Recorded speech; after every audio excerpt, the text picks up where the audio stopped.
I feel like talking today about astrophotography and using telescopes, things like that.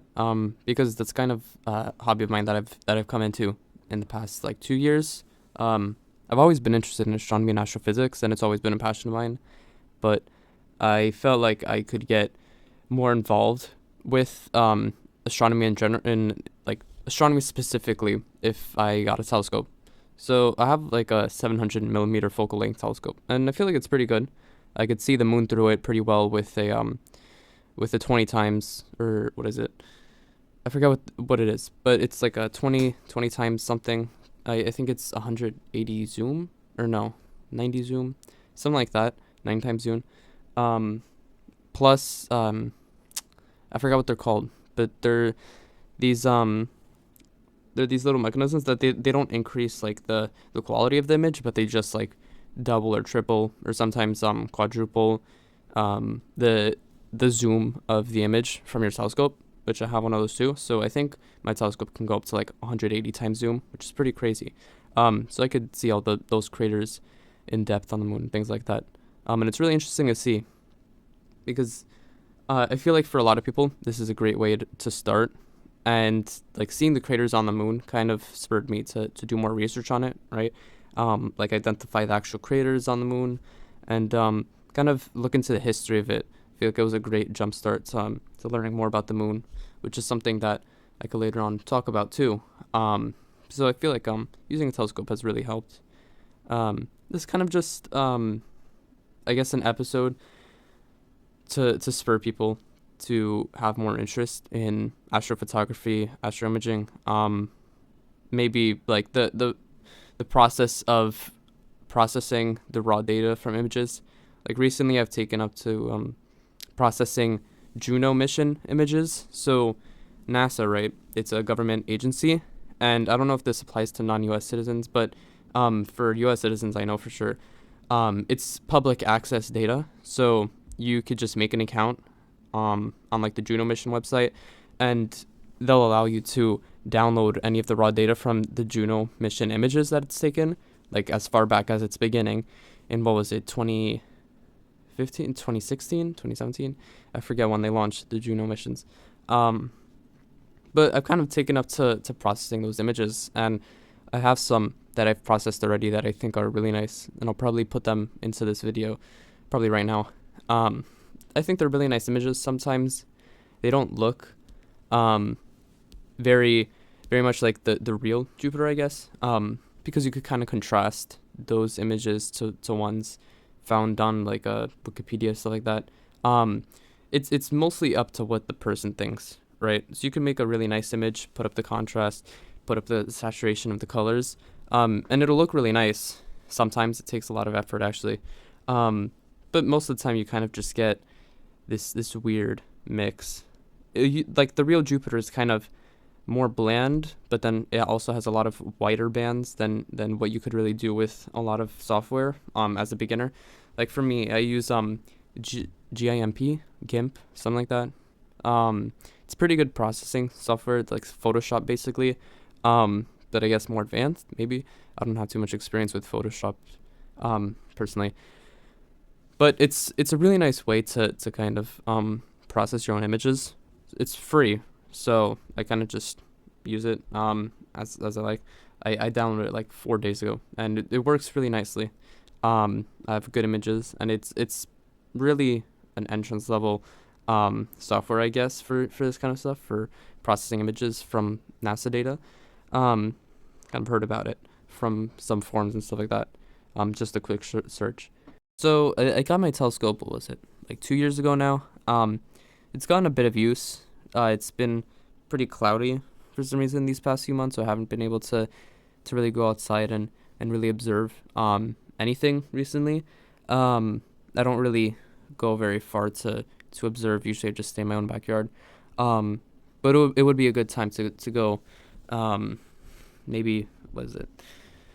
I don't know, like upstate. I live in New York, so it's a lot of light pollution, which is definitely not good for telescopes.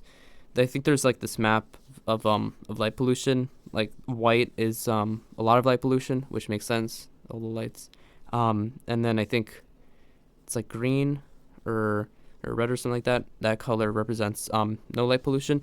Um, Almost all the surrounding area within like 50 miles is in like the really bad light pollution area. So there's no good place within an hour or so um, to really do any kind of astrophotography or sky watching. So I usually stick to just like the moon, some of the planets. I could see Jupiter sometimes and some of the Galilean moons because those are the visible ones.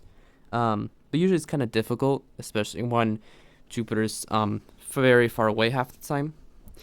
Um, so yeah, I kind of just stick to those. Sometimes I take images of stars and try to like recognize them by going on databases and finding what star it was. Maybe it was like Altair or something.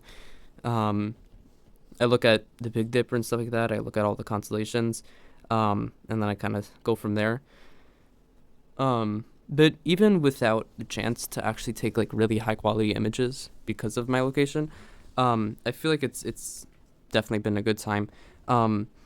I mean, personally, I love astrophotography, but it's just a really nice thing to do, I think. And as the aim of this podcast is mostly to bring more people into astronomy, I feel like this is definitely a way to enter it. I mean, the telescope I have, I got it on sale for below $110, I think, maybe below 100, something like that. And it's 700 millimeter focal length, which is really good. Like 1,000 millimeter focal length, and you're set, I would say, for like the average stargazer. But even below 700 millimeter, like I've seen some that are 500 and 400, and they're pretty small. They're still really good, I would say. If you buy one of those, I really should know what they're called. I forgot what they're called. If you buy one of those zooming mechanisms, the one that you attach to your lens, it's definitely worthwhile to invest in a telescope. I think those zooming things, they only cost like $10 maybe. I think mine costs less than 20. And they're pretty good quality. Nothing of mine has broken yet within those 2 years. Nothing's really gone wrong at all. The humidity hasn't really bothered the lens too much. I clean it like the proper way you're supposed to do it. I think just look that up online. I don't actually remember now. I think you could just look that up online. I don't actually remember now. But it's definitely good to keep it in shape. So yeah, I feel like a telescope could be a good investment for a lot of people. I feel like astrophotography is a great place to start for a lot of amateur astronomers. And I guess like astroimaging and looking up these databases and processing your own images, it's a great investment of time, I think. That I went upstate New York, to Alfred, New York, to go to their observatory. It's the largest university observatory in New York State, which is pretty impressive. I think they had, while I was there, I think they had about 10 different telescopes with them. One of them was it was a solar telescope, like it took images of the sun during the day and stuff like that. Some of them were just regular, was it refractor? I forget what they're called. And then some of them you couldn't look through them; they were just computer driven, it was really cool taking pictures through the computer. It was really cool. I think it's a great experience. It wasn't, what is it?